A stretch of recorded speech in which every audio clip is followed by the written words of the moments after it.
And Israel, some of you, like me, might have seen some of this footage. Prime Minister Netanyahu is facing increasing opposition, major protests against the government and his leadership taking place in both Tel Aviv and Jerusalem over the weekend, as protesters reminded everyone, of course, it's 6 months since the story unfolded, or the latest chapter. Here's how those protests, which organisers claimed attracted around 100,000 people, sounded.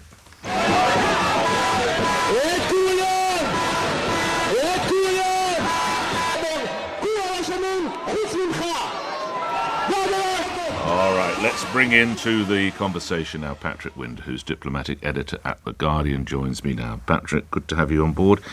OK, is this the beginning of the end or the end of the beginning? Good morning. Good morning. I think we're entering a different phase, but I wouldn't say it's either the beginning of the end or the end of the beginning. I think what we're seeing is the reverberations of that conversation that Joe Biden had with Benjamin Netanyahu last Thursday, which if it was in the British Army, it'd be a conversation without coffee. And what we saw there was a clear warning to the Israelis that unless they change their policy, America will change its policy.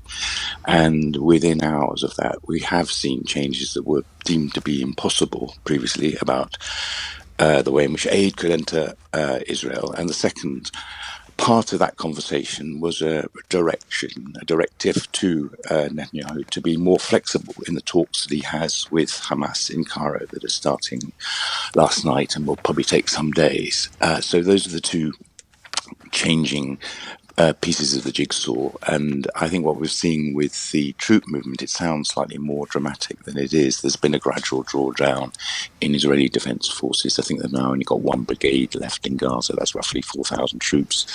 And at one point they had three divisions, which is roughly 30,000 troops. And that was in sort of January. So there's been a long process, partly because they've destroyed so much of Gaza, there's little more to fight on. But the issue remains militarily is whether Israel will be permitted by America and its allies to go into Rafah and on what conditions. And that, I think, is still a decision for some weeks away. And just to finish off, one final aspect of this is if more Palestinians leave the Rafah area and go back to their ruined houses further north in Gaza, that reduces the concentration of Palestinians and makes it easier for Israel to mount its assault on Rafah. That's just one side effect of all that. Patrick, what level of hope or expectation should be directed towards Cairo? Well, I've read just only this morning the sort of Hamas statement that's gone out as the talks start, and there's absolutely no compromise in it. It's about the return of all Palestinians to their houses, a permanent ceasefire, a massive transfer of prisoners and the hostage swap.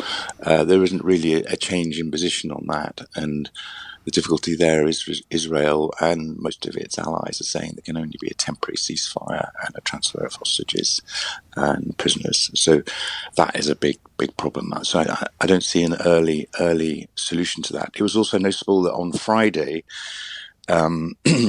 Biden wrote a letter, which is kind of slightly formal technique, sent a letter to both the Qatar and to Egypt, requiring them to put more pressure on Hamas to change its position.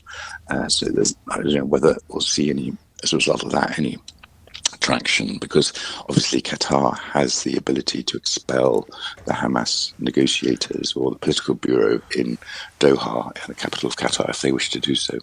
Always enjoy speaking with you, Patrick. Thank you. And I read some of your pieces last week in The Guardian. Patrick Wintour, diplomatic editor, on the title 13 After 7. Listening is Amir Avivi, who's former deputy commander for the IDF in Gaza, now chairman and founder of IDSF, the Israel Defense and Security Forum. So well placed to give an interpretation of what you think these latest moves might bring about. What do you anticipate might be going on? Good morning. Good morning.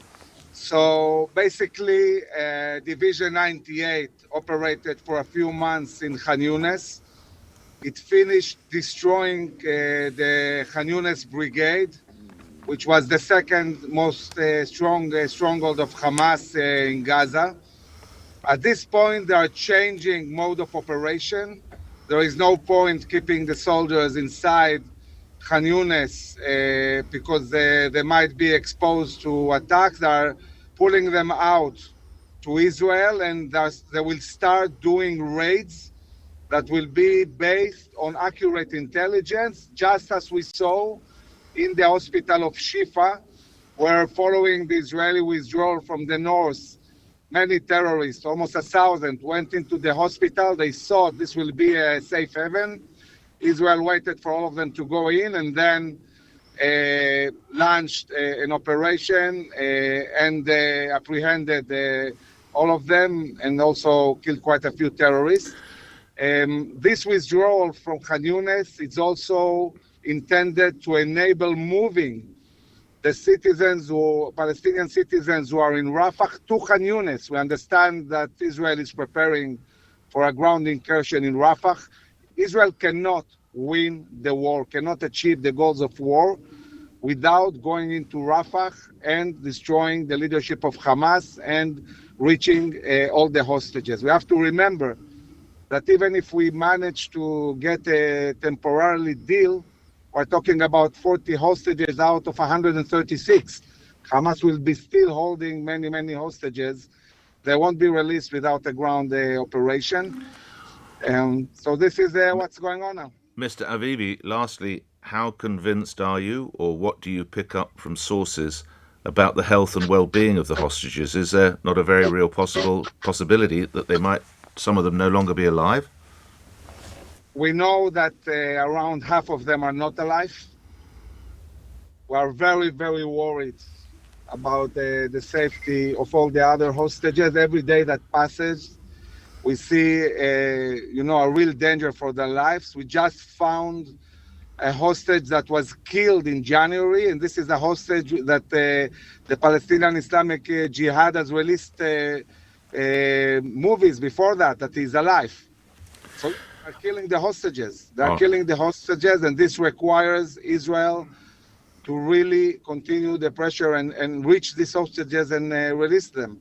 I'm grateful for your time. I must leave it there, only for time reasons. Amir Avivi, thank you, former Deputy Commander for the IDF in Gaza, now Chairman and founder of IDSF, the Israeli Defence and Security Forum. Well, that's the first time I've heard it spelt out that explicitly, that around half of the hostages have been murdered. Does that mean the desperation that you see in some instances with the IDF is justified? It's sort of a pull back before we move on forward, isn't it? Going even deeper into Rafah. But if it saves hostages' lives, can that be justified? Yet more raids?